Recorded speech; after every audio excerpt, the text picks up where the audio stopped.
accompagnante spécialisée pour parents hypersensibles et personnalités atypiques. Que tu sois un parent en quête de sérénité, un esprit libre, aspirant à l'idéalisme ou une personnalité hors du commun, ici, tu trouveras un espace pour libérer tes émotions et t'aligner avec tes aspirations les plus profondes. Bienvenue dans ce podcast, une onde d'humanité.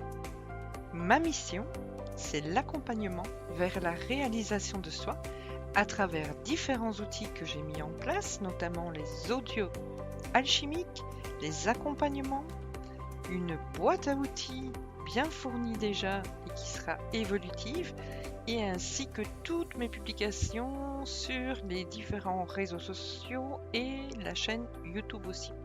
Je m'engage à partager cette quête de sens avec toi pour te permettre de retrouver ton estime personnelle et ta place dans le monde. Rien que ça, on y va? Êtes-vous observateur ou observatrice? Êtes-vous sensible à l'art sous toutes ses formes? Est-ce que la nature vous sensibilise? Avez-vous parfois des réactions disproportionnées face à certaines situations vécues? Avez-vous aussi une imagination débordante? Est-ce que vous avez besoin de moments de solitude? Avez-vous déjà fui la foule, quitté un concert, fui le bruit? La lumière a-t-elle un impact sur votre confort visuel? Les discussions croisées autour de la table, est-ce un enfer pour vous? Alors vous êtes probablement hypersensible. Bonjour à tous, vous l'avez compris, aujourd'hui on va parler des profils hypersensibles. Si vous m'écoutez depuis le début, vous savez que je n'aime pas trop étiqueter les profils, étiqueter les personnalités. Mais il est indispensable, ou en tout cas on ne sait pas passer à côté du langage ou à côté des mots pour définir certaines choses.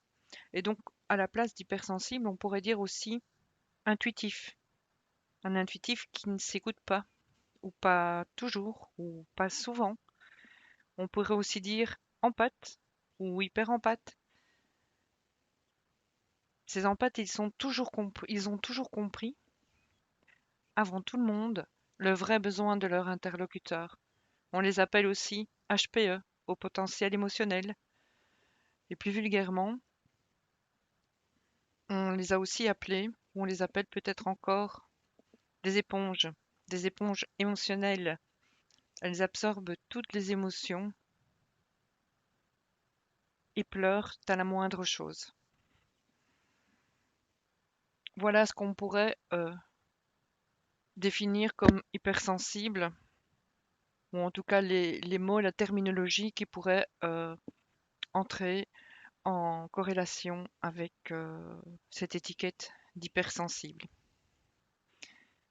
Tous les individus, chaque personne, nous avons tous des besoins uniques pour nous épanouir et nous sentir bien.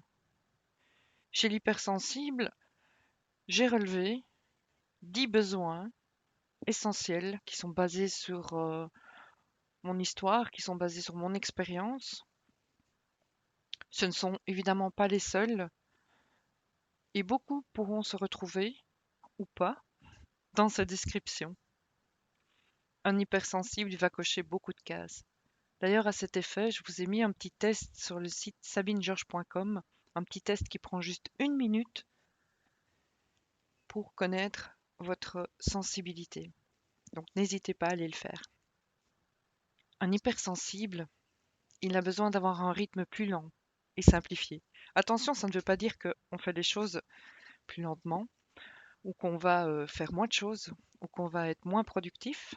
Je pense même que parfois ça peut être le contraire. Les hypersensibles, ils traitent l'information en profondeur, en détail. Ils vont aller chercher la petite bête, comme le disent certains. Mais c'est pas la volonté d'aller chercher la petite bête qui les anime, c'est la volonté de comprendre. Et donc ça peut les rendre plus lents dans leurs actions, dans leurs décisions quotidiennes. Ils ont besoin de temps pour des tâches simples, pour prendre des décisions, parce qu'ils analysent tous les détails, ils analysent toutes les options. Et parfois, cela peut les faire réfléchir sur des aspects essentiels comme la nutrition, le développement personnel, le climat, le bien-être animal, la nature, toutes ces choses qui lui sont essentielles et qui entraînent aussi une prise de décision plus longue. Ils vont introspecter longtemps. Un exemple simple, le matin, pour les profils et les personnalités hypersensibles, sauter hors du lit au son du réveil, plonger dans la douche et avaler un bout de pain sur le coin d'une table tout en conduisant pour aller au boulot. Mais ça, c'est quelque chose qui, sur du long terme, va pas du tout leur correspondre, ne va pas leur faire du bien. Ils ont besoin de temps le matin pour s'éveiller. Ils sortent facilement du lit, mais ils vont mettre du temps pour s'activer. Ils ont besoin de se poser, d'apprécier la nature par la fenêtre, de prendre leur thé ou leur café tranquillement, de petit déjeuner tranquillement, et puis ils se mettent en route. De mon expérience, je suis une lève-tôt, comme on appelle ça en général, et lorsque je dois partir au travail, j'ai vraiment besoin de mettre sonner mon réveil 1 heure et demie avant l'heure du départ, pour vraiment avoir le temps de rentrer dans la journée. Donc voilà, le rythme. Les hypersensibles ont aussi besoin de se créer un environnement calme et apaisant, loin du tumulte extérieur. Pour les hypersensibles, les open space, qui sont de plus en plus pratiqués en entreprise, c'est compliqué pour eux. Ça leur demande beaucoup d'énergie, beaucoup d'efforts pour pouvoir se concentrer, parce qu'ils sont alertés, interpellés par la moindre chose, le moindre bruit. Ils ont du mal avec une stimulation prolongée, c'est-à-dire des longues conversations, des échanges qui tournent en rond. Ils ont un système nerveux qui est très réactif et qui absorbe un très grand nombre d'informations à la fois, mais pas que. Ils les analysent aussi en profondeur, les dissèquent, ils détaillent, et donc par conséquent, peuvent se sentir rapidement dépassés ou épuisés après une journée chargée, un échange intense, une conversation animée. Prendre un moment de détente, ça leur permet de faire baisser le niveau de stress et de rétablir un équilibre pour leur bien-être mental. En troisième lieu, ils ont besoin de cultiver des relations profondes et authentiques, basées sur la compréhension et l'empathie. Lorsqu'un hypersensible est face à une autre personne, il captera très vite ou, a posteriori, il se rendra compte qu'on le mène en bateau ou qu'on lui a menti. Et c'est peut-être pas la volonté de l'autre personne que de lui mentir. Cette personne se raconte probablement elle-même ses propres mensonges. Mais chez l'hypersensible, il va capter une incohérence ou un manque de relation entre deux informations ou entre deux événements. Ça va toujours l'interpeller. C'est donc pour ça qu'ils ont besoin de relations authentiques, profondes. Ils s'ennuient aussi dans des interactions superficielles où les sujets sont abordés en surface, sans entrer dans la profondeur. Alors ils dépensent beaucoup d'énergie pour se créer une intimité avec d'autres personnes. Ils sont très sélectifs dans leurs relations. Ils n'ont pas non plus besoin d'avoir beaucoup de monde autour d'eux. Quelques personnes leur suffisent. Ils aiment aussi prendre du temps seuls pour se ressourcer et se retrouver. Ils ne ressentent pas la solitude comme les autres. Pour les hypersensibles, les moments de solitude sont des vrais moments privilégiés, ce sont comme des bulles d'oxygène. Ça les rassure et ils en ont fréquemment et régulièrement besoin. Et personnellement, je peux absolument pas dire le contraire. Ils aiment s'adonner à des activités créatives pour exprimer librement leurs émotions. C'est vrai, ils ont un esprit créatif terrible et productif. Et dans plein de domaines, ils ne sont pas cantonnés à un seul domaine, ils ont besoin de toucher à tout. Encore ce petit mot pas très sexy et pas très valorisant, mais ils aiment créer, dessiner, inventer, concevoir, que ce soit en cuisine, au jardin, en déco, dans les bricolages. Ce sont vraiment des moments pour eux d'intense libération, de libération de leurs tensions, du quotidien. Ces moments permettent aux hypersensibles de faire le vide le temps de leur activité. Ils sont comme en état d'hypnose ou de méditation. Les hypersensibles aiment opter pour une alimentation saine pour pouvoir maintenir un équilibre émotionnel stable. Ils sont attentifs à ce qu'ils mettent dans leur corps et apprécient cultiver leurs propres aliments et les cuisiner avec créativité. Lorsqu'ils font leurs courses, ils vont lire les étiquettes en détail pour savoir et connaître ce qu'ils mettent dans leur corps. C'est important pour eux. Les hypersensibles ont besoin de pratiquer régulièrement des activités douces pour apaiser l'esprit, que ce soit de la marche, que ce soit de la méditation, que ce soit du yoga, que ce soit de la gymnastique douce, que ce soit de la natation, toujours en douceur.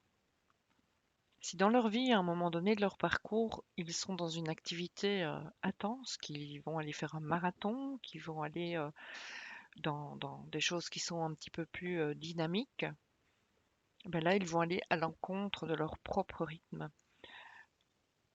Ben parce que les hypersensibles sont pas toujours, ou sont même rarement acceptés tels qu'ils sont. Et donc, ils vont tenter la suradaptation une bonne partie de leur vie pour un jour prendre conscience et se rendre compte que leur rythme, leur propre rythme, n'est pas celui de tout le monde. Ils ont besoin d'un espace qui leur est dédié, d'un espace personnel, qui est sécurisant. Et dans cet espace, ils vont faire aussi attention à tout ce qui est luminosité. Ils sont très inconfortables face à des lumières ou de la luminosité intense. Ça les agresse, ils ressentent comme de l'agression. Dans cet espace sécurisant, il y aura peu de bruit, une ambiance chaleureuse, des petites bougies, quelques éléments de relaxation, euh, un bouquin, un bon coussin. Bref, une ambiance cosy qui, elle aussi, leur fait du bien. Passer du temps en pleine nature, que ce soit lors d'une marche ou même dans le jardin, en jardinant ou juste dans la contemplation ou dans l'observation de la nature et de l'évolution des éléments des végétaux, c'est aussi une source d'apaisement et de ressourcement pour les hypersensibles. Ils ont besoin aussi de s'entourer de personnes bienveillantes et compréhensives. Comme je l'ai dit tout à l'heure, ils n'ont pas besoin de beaucoup de personnes autour d'eux. Ils ont juste besoin de personnes qui respectent leur sensibilité et leurs besoins spécifiques. La plupart des gens manquent de sensibilité et ne saisissent pas toujours les effets sur un profil hypersensible, comme un bruit soudain ou un bruit répété, répétitif comme ça, qui vient marteler à chaque fois, même s'il est éloigné, même si les autres ne le perçoivent pas. L'hypersensible n'a parfois même pas besoin de l'entendre, il va ressentir ce bruit. Un week-end chargé, c'est compliqué pour eux. Une foule dense et bruyante, c'est aussi difficile. Les personnes hypersensibles ont besoin d'être entourées par des personnes qui comprennent leur sensibilité. Quelqu'un qui va comprendre cette particularité, il va aussi voir les nombreux dons et bénéfices qui peuvent accompagner ce trait de personnalité singulier. Les hypersensibles ne sont pas à mettre sur le côté. Les hypersensibles, on n'a pas à leur demander d'être autrement ou d'être quelqu'un d'autre ou de réagir autrement ou de gérer ses émotions.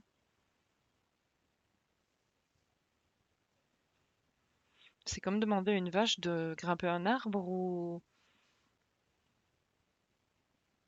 ça ne va pas, ça ne fonctionne pas, c'est pas correct. Alors je peux comprendre que tout le monde ne peut pas percevoir ces choses qui les différencient. Ça n'en fait pas des êtres plus ou ça n'en fait pas des êtres moins que. Ça en fait juste des êtres singuliers, tout comme chaque personnalité est singulière. Alors si on pouvait, l'un et l'autre, s'accepter dans nos particularités, nos singularités, dans nos différences, et s'ouvrir à cette compréhension que l'autre perçoit, comprend, intègre, gère les choses de façon différente, eh ben je pense que le monde irait beaucoup mieux pour un meilleur vivre ensemble. Je vous laisse sur cette réflexion. Je vous remercie de m'avoir écouté jusqu'ici et je vous dis à bientôt. Si ce podcast t'a plu, alors n'hésite pas à le partager, à me mettre un petit commentaire, à l'évaluer et à écouter les autres épisodes. Pour le reste, on se retrouve sur les réseaux sociaux, sur le site www.sabinegeorges.com où tu retrouveras tous tes outils utiles pour ton évolution. À bientôt!